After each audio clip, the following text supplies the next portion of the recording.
Hello, hello, ladies and gentlemen. This is your girl Mitzi, and this is Mitzi. Let's think about it. Today, we are thinking about knowing your value. Yes, ladies and gentlemen, that is a true thinker because we need to know this, right? And do you really know your value?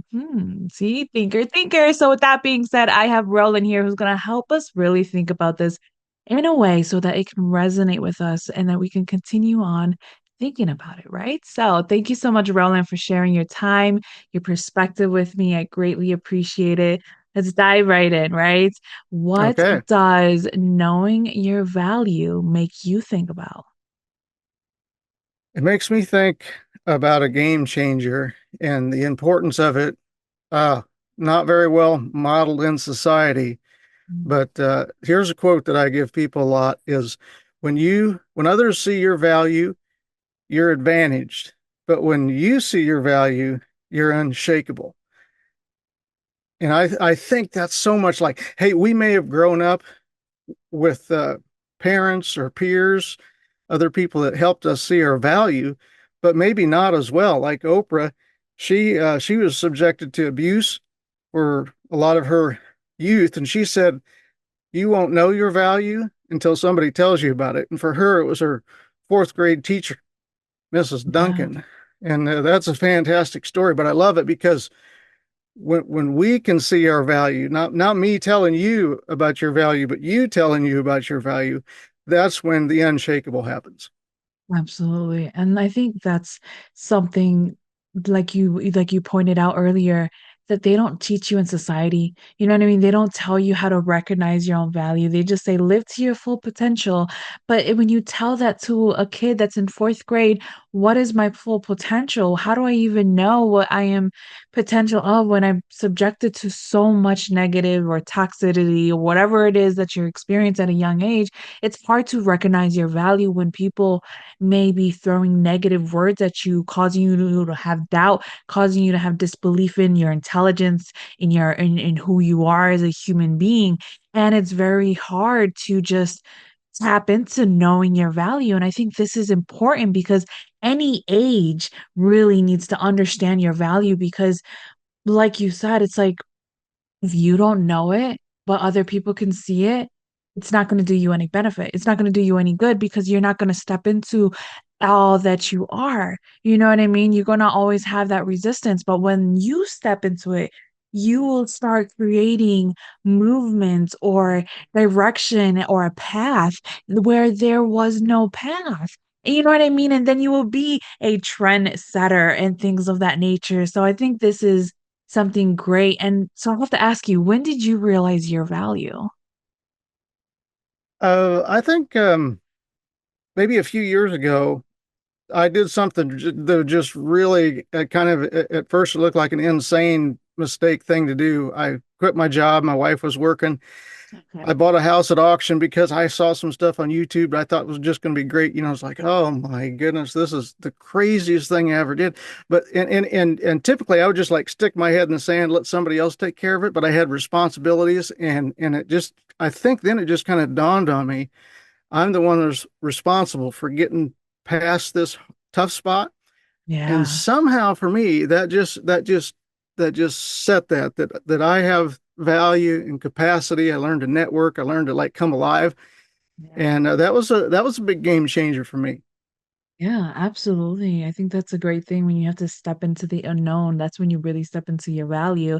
You know what I mean? And I think many people can resonate with your story because there are so many people who have quit their job and done the taboo of leaving something reliable to something unknown. And just you never know what's going to happen. It could be great or it could be a total failure.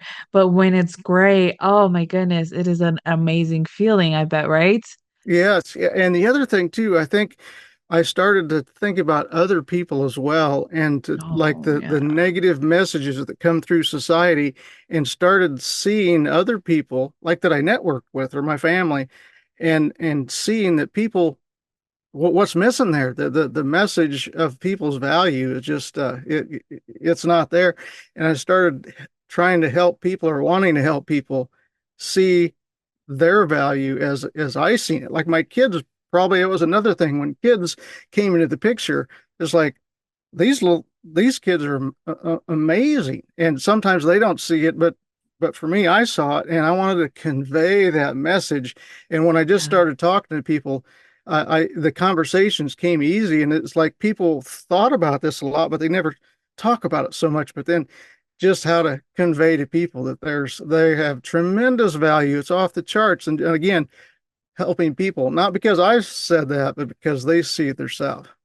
Yeah, exactly. And it's sometimes when you're able to see it in somebody else, but then flip it around so that they can make it relatable for them or have it put it in words or terms that they'll be able to understand, that is something where it can resonate and change lives. You know what I mean? So it's Yes. like when you are able to recognize that you can change somebody else's perspective, and oh, like you said, children are like sponges. You know what I mean? They copy, they absorb everything. And so it makes it so important as an adult, as a parent, to put yourself on check, remind yourself like what is my values? You know what I mean? What are my morals ground? Where do I stand? What do I want? And what is the ultimate goal? You know what I mean? When you have those questions and you answer them, it kind of puts things into perspective where it's like, okay, now I can see where my next step is. Now I can see how I can go to that direction. You know what I mean? And Yes. it takes those real hard questions to find to start to go in that direction, in my opinion, because for me personally, I had to do something. I had to basically do that. You know what I mean? Like I want to be this type of woman. I want to be how I want to demand respect when I walk in a room. I want to portray a certain essence. You know what I mean? Yes. And once I stepped into that being, I it's like nothing now to me. You know what I mean? Where strangers or people from that they don't even know me or whatever, or they do know me, they were like, "Yeah, Mitzi, you've always had this characteristic to you, you know." And now it's just grander because now I finally stepped into what I've already had, but I didn't know I had because it was diminished by the lies that people kept on telling me. Because sometimes people can see your potential, but Uh, then they can like try to reduce your vision of it so that you can never step into it. Does that make sense? Makes sense. Yes, indeed. And it's So, sad when that happens. yeah, I was into life coaching for a little bit because it's great. You get accountability and you've got goals. But what I found out with, like, I call it value coaching, is that it's Hmm. it's broad in this sense. Like you're saying, if you see your value, no matter what your next step is, maybe it's going to be difficult, financial or relationship, or you're trying to build a business, maybe it's not going good. But yeah, if you see your value, you are in the best place no matter what the next step is. And I think that takes a lot of stress off people Yeah. and kind of feeds a creativity that like you say, hey, I've got the confidence to be in that room. What's going to happen? Yeah. Better, higher energy things are going to happen for sure. Yeah, absolutely. Absolutely. So I'm curious, Roland, what is your choice of medicine? Like, how do you calm yourself down and get your back to center? That is an interesting question because I kind of follow and study a lot of things along that line, but myself, like to just to be centered in your body, because Yeah. I was just reading some stuff the other day by a Dr. Russell Kennedy that was an aha for me, and I think maybe a lot of people know that, but his point is that stress and anxiety originates from the body, and if you Yeah. can find it and focus there, we try to solve it in our mind, but that never happens. And I think Mm-mm. that was, for me, that was like a big aha for me, that I can be more aware and centered, be in the place I need to be, just from the inside out. Yeah, I think that's a great one. And that's why I have to ask people because I want to see where they are, you know what I mean, and how they center themselves. Because when we are able to understand that we need to center ourselves in the chaoticness that's our world, then we are able to remind ourselves our value, remind ourselves who we are as human beings on this earth, and how much value we have. It's like ants. You know what I mean? Ants have so much value in their little system that they have, but Yes. we as humans, we don't recognize that they have so much value with each individual one. So when we squash one, it's like we don't realize what we're taking away from the world. You know what I mean? So it's Yeah. like we have to remind ourselves of the little things. So just to what is your opinion of self like love? What does that mean to you? I used to think of it as selfish, but it's really powerful, that change, because how easy it is. It's easier for us to love other people or that we're close to or we think about. Yeah. And it doesn't even come to our awareness a lot of times that if we could treat ourselves that way, it would make a tremendous difference. And that question, like I just see people that way too. Like you just wonder where are people at in their journey to where they can take care of themselves, when they can love themselves, and not like a checkbox or something you should do to take. This is the thing you should do to take care of yourself, but that it comes spontaneously. That this is just kind of a knowing, and Yeah. it's interesting. Yeah, people are kind of on a journey that way, I think. But Yeah. that's a big game changer, isn't it? It is when you start that self-love journey and you understanding the difference between the selfishness of it, because selfishness has a bad meaning behind it. You know what I mean? People have a bad understanding behind it, and I spoke with another guest about how people just misinterpret what selfish is because they see it as some arrogant individual who doesn't care about anybody else, but it's like there's a time and place for us to be selfish, and that's when we have to remember to pull your boundaries up. And if it's time for you to just shut the world off, close off your electronics, go take a shower, you know what I mean? Yes, Like close everything off and just relax and do what makes you feel like loved again in the smallest way, like you're taking care of yourself, then you should do it. You know what I mean? And I think that's what something that people fail to understand because they're so busy going on to the next activity because of this fear of missing out.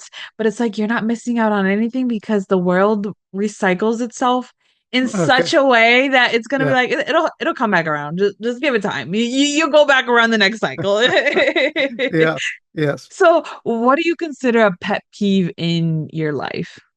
Like, what is a pet peeve for you? For myself, or a pet Mm, peeve that other people do. no, just a pet peeve in general. Like, what do you consider a pet peeve of yours? A pet peeve. Wow. I guess I'm pretty, kind of flexible with people, but probably being stuck and purposely stuck. That's a good one. That's a valid one because it's hard because when you could see somebody and it's like all they keep doing is running into the same wall over and over and over again, but then the exit's right there to the left. All you have to move is just move just a little bit, but they don't because they keep just going into the same cycle over and over again. Yes, Yes, that is a big pet peeve. It's like, why are you stuck? Why don't you just stop and just look around and evaluate your situation in a 360 perspective? One thing I'm learning is how to control being overwhelmed. Because I'm one that gets overwhelmed easily. You know what I mean? me So I'm too. learning that when you are overwhelmed, taking that pause and just rationalizing, you know what I mean? Rationalizing the situation, then you'll realize that it's really not as big of a deal that we're making it is in our minds. You know what I mean? Yes. How do you handle being overwhelmed?